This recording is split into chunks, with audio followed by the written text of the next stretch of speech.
안녕하세요. 사도행전 24장 시작합니다. 바울이 헤롯궁에서 보호를 받고 있은 지 닷새 후에 대제사장 아나니아가 장로들과 함께 더둘로라는 변호사를 데려와서 총독 벨리스 앞에서 바울을 고발했습니다.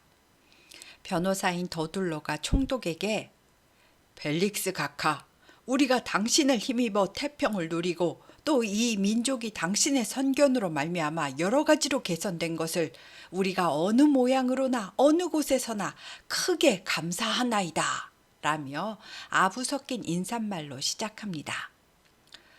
우리는 총독 각하를 괴롭게 하지 않기 위하여 요점만 간단히 말씀드릴 테니 참고해 들어주십시오. 우리가 볼 때 이 사람은 마치 전염병과도 같이 천하에 흩어진 유대인들을 다 소유하게 하는 사람으로 나사렛 이단의 우두머리일 뿐만 아니라 우리의 성전을 더럽게 하려 했기 때문에 우리가 잡았습니다. 그러니 총독께서 그를 신문하시면 우리가 고발하는 이 모든 일을 아실 수가 있나이다 라고 말했습니다. 총독은 변호사 더둘로의 말을 다 들은 후 바울에게 반론하라는 뜻의 머리짓을 했습니다. 바울은 당신이 여러 해 전부터 이 민족의 재판장 된 것을 내가 알고 있으니 내 사건에 대하여 기꺼이 변명하겠습니다. 총독 각하, 조사하면 다 확인이 가능하겠지만 제가 예루살렘에 간 지는 12일밖에 되지 않습니다. 저는 성전에서 아무와도 변론하지 않았고 시중에서도 무리를 소동한 적도 없기 때문에 그들이 주장하는 것은 사실이 아닙니다. 내가 믿는 이 종교는 우리 조상의 하나님을 섬기고 율법과 선지자들의 글에 기록된 것을 다 믿으며 그들이 기다리는 하나님께 대한 소망, 즉 의인과 악인의 부활이 있으리라는 것입니다. 각하, 저는 계속 외국에 나가 있다가 여러 해 만에 내가 내 민족을 구제할 재물을 모아가지고 예루살렘에 들어왔으며 저는 성전에서 결례를 행하고 조용히 제사를 드렸을 뿐임을 그들이 보았습니다. 그러나 아시아에서 온 유대인들이 성전에서 저를 보고 이러한 소동을 일으킨 것이니 그들이 만일 나를 반대할 사건이 있으면 그들이 마땅히 총독 앞에 와서 고발하였을 것입니다. 그렇지 않으면 이 사람들에게 공회에서 나의 무슨 옳지 않은 것을 보았었는지 말하라 하소서. 오직 내가 그들 가운데 서서 내가 죽은 자의 부활에 대하여 오늘 너희 앞에 신문을 받는다고 한 이 한 소리만 있을 따름이니이다 라고 말했습니다. 사실 벨릭스 총독은 이들이 말하는 도가 무엇인지 자세히 알고 있었다는데요. 하지만 모른 척하면서 전부장 루시아가 내려오거든 너희의 일을 처결하겠다 라고 판결을 연기했답니다. 그리고 백부장에게 명하여 바울을 지키되 자유를 주고 그의 친구들이 그를 돌보아 주는 것을 금하지 말라고 했습니다. 벨릭스 총독의 부인은 드루실라라는 유대 여자였기 때문에 벨릭스가 그리스도 교회에 대해 들었던 것 같고요. 며칠 후에 총독이 부인과 함께 와서 바울을 불러서 예수 믿는 도에 대해 말씀을 들었답니다. 바울은 총독 부부에게 의와 절제와 장차 오는 심판에 대해 강론했고 벨릭스 총독은 듣고 두려워하면서 그만하고 지금은 가라. 내가 틈이 있으면 너를 부르리라 라고 말했답니다. 총독의 마음에 찔림이 와서 심판에 대해서는 더는 듣고 싶지 않다고 생각했던 것 같고요. 총독이 그 후에도 바울을 여러 번 불러서 이야기를 했는데 그 이유가 바울에게서 돈을 좀 받을까 바라는 마음이 있었기 때문이랍니다. 처음에 바울이 아시아에서 구제할 돈을 모금해 왔다고 말했었기 때문에 혹시나 바울이 자기에게 뇌물을 주지 않을까 하는 마음이 있어서 여러 번 불러서 이야기를 나누었다는 말입니다. 그리고 시간이 2년이 지났습니다. 벨릭스 총독 부부는 바울을 2년 동안이나 옆에 두고도 복음을 받아들이지 않았습니다. 또 바울에 대한 재판이 2년이나 연기된 채 시간이 흘렀다는 말인데요. 바울을 석방하기에는 유대인들의 반감이 심할 것 같으니까 그냥 구류해 두었다는 설명이 있고요. 이제 벨릭스 총독은 로마로 소환되고 보르기오 베수도라는 사람이 새 총독으로 가이사랴에 왔다고 합니다. 기록에 의하면 베수도 총독이 부임한 해는 주후 58년에서 60년 사이고요. 베수도 총독이 부임한 지 사흘째 되는 날에 베수도는 예루살렘을 방문했습니다.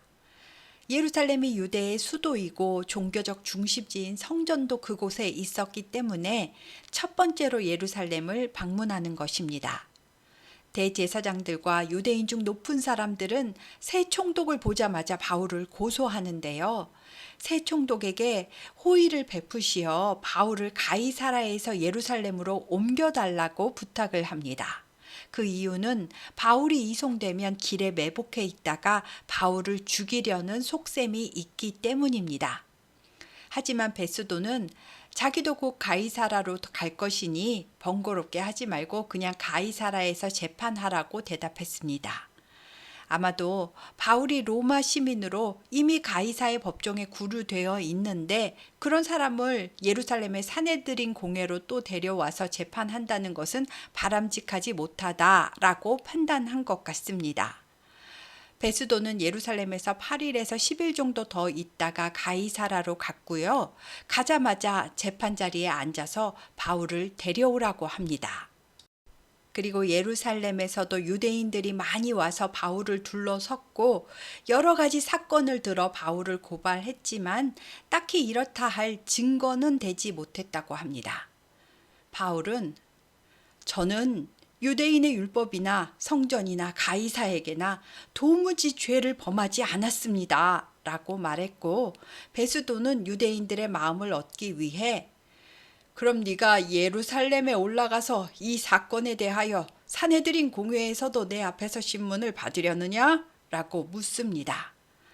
바울은 나는 가이사의 재판 자리 앞에 섰으니 마땅히 가이사 황제 앞에서 신문을 받을 것입니다. 총독께서도 잘 아시는 바와 같이 나는 유대인들에게 불의를 행한 일이 없나이다. 만일 내가 불의를 행하여 죽을 죄를 지었다면 마땅히 죽을 것이나 만일 이 사람들이 나를 고발하는 것이 다 사실이 아니라면 아무도 나를 그들에게 내줄 수 없나이다. 나는 가이사께 상소합니다. 라고 말했습니다. 바울이 다시 예루살렘으로 간다면 유대인들이 다시 바울을 살해하려고 할 것을 알기 때문에 바울은 자기는 로마 시민이니까 로마에 있는 황제 앞에 가서 재판을 받겠다고 한 것입니다. 이때 로마 황제는 네로였고요. 가이사는 로마 황제를 나타내는 칭호로 사용된 말입니다.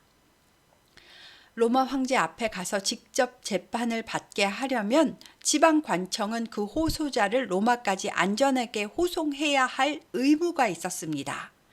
베스도 총독은 배석자들과 상의한 후 네가 가이사에게 상소하였으니 가이사에게 갈 것이다 라는 판결을 내렸습니다.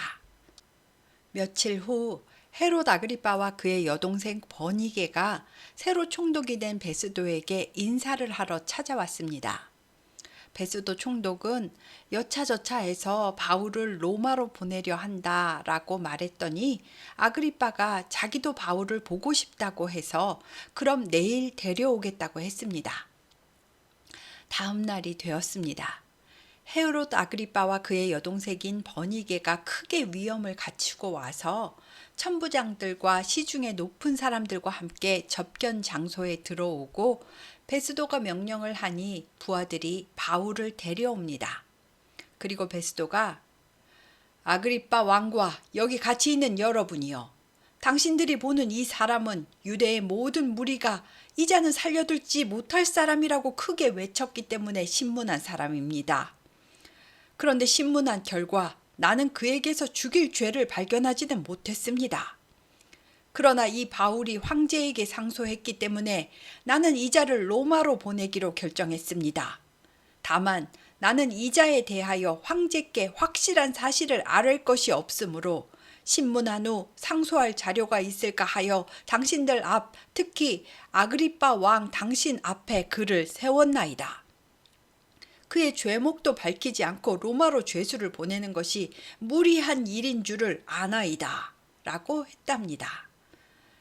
아그리빠는 바울을 보며 너를 위하여 말하기를 내게 허락하노라 라고 하니 바울이 손을 들고 자신을 변호합니다. 아그리빠 왕이여, 유대인이 고발하는 모든 일을 오늘 당신 앞에서 변명하게 된 것을 다행히 여기나이다. 특히 당신은 유대인의 모든 풍속과 문제를 알고 계시니 나의 말을 너그러이 들으시기를 바라나이다. 내가 처음부터 내 민족과 더불어 예루살렘에서 젊었을 때부터 바리새인으로 생활한 것을 다른 유대인들도 다 알고 있습니다. 제가 여기서 신문을 받는 것은 하나님이 우리 조상에게 약속하신 부활의 소망을 바라는 까닭입니다. 여러분은 하나님이 죽은 자를 살리시는 것을 어찌 불가능한 일이라고 여기시는 겁니까? 내가 지금 그리스도의 부활 때문에 신문을 받는 것이라면 이것은 로마에 대한 적대적인 행위도 아니고 정치적인 문제도 아니질 않습니까? 저도 예전에는 이 복음을 반대했던 사람이고 기독교인들을 죽이려고 했던 사람입니다. 하지만 예수님이 나에게 직접 찾아오셔서 내가 세례를 받고 죄를 씻고 복음 전도자가 되었습니다. 예수님께서 나를 이방인 전도자로 삼으신다 하셨기에 나는 아시아와 유럽을 다니면서 복음을 전했습니다. 라고 하며 지금 이 변론의 시간조차도 복음을 전파할 기회로 삼으면서 예수님을 증거했습니다. 그러나 베스도 총독은 이 말을 듣고 바울아, 네가 미쳤도다. 네 많은 학문이 너를 미치게 한다. 라고 소리칩니다. 바울은 베스도 각하여, 내가 미친 것이 아닙니다. 나는 참되고 온전한 말을 하나이다. 아그리빠 왕께서는 이 일을 다 아시기 때문에 내가 왕께 담대히 말하는 것입니다. 왕께서는 이 일에 대해 하나라도 아시지 못함이 없는 줄 믿나이다. 이 일은 한쪽 구석에서 행한 일이 아니기 때문입니다. 아그리빠 왕이여, 선지자를 믿으시나이까? 믿으시는 줄 아나이다. 라고 말했습니다. 여기에 나오는 헤롯 아그리빠는 야고보를 죽인 아그리빠 1세의 아들이고요. 할아버지는 세례 요한을 죽인 헤롯 안디바이며 증조 할아버지는 예수님 때 2살 아래의 아기들을 학살한 헤롯 대왕입니다. 그러니 예수님에 대한 일은 이 사람도 모두 잘 알고 있었을 겁니다. 아그리빠 왕은 바울에게 네가 적은 말로 나를 권하여 그리스도인이 되게 하려 하는도다 라고 하자 바울이 적은 말이든 많은 말이든 아그리빠 왕뿐 아니라 오늘 내 말을 듣는 모든 사람들이 다 나처럼 예수 그리스도를 믿고 구원받기를 하나님께 원하나이다 라고 말했습니다. 그러자 왕과 총독과 번이게와 그 함께 앉은 사람들이 다 일어나서 따로 자기들끼리만 모여 의논을 하면서 이 사람은 사형이나 결박을 당할 만한 행위가 없다라고 하며 이 사람이 만일 가이사에게 상소하지 않았더라면 그냥 석방될 수 있을 뻔했다라고 하더랍니다. 바울이 죄가 없다는 것은 확인이 되었지만 바울이 로마까지 안전하게 가기 위해서는 로마 군인의 호의를 받으면서 로마 황제에게 가는 것일 겁니다. 이렇게 해서 바울의 로마행은 확정이 되었고요. 27장에서 로마를 향해 출발합니다. 오늘은 24장에서 26장까지 했습니다. 감사합니다.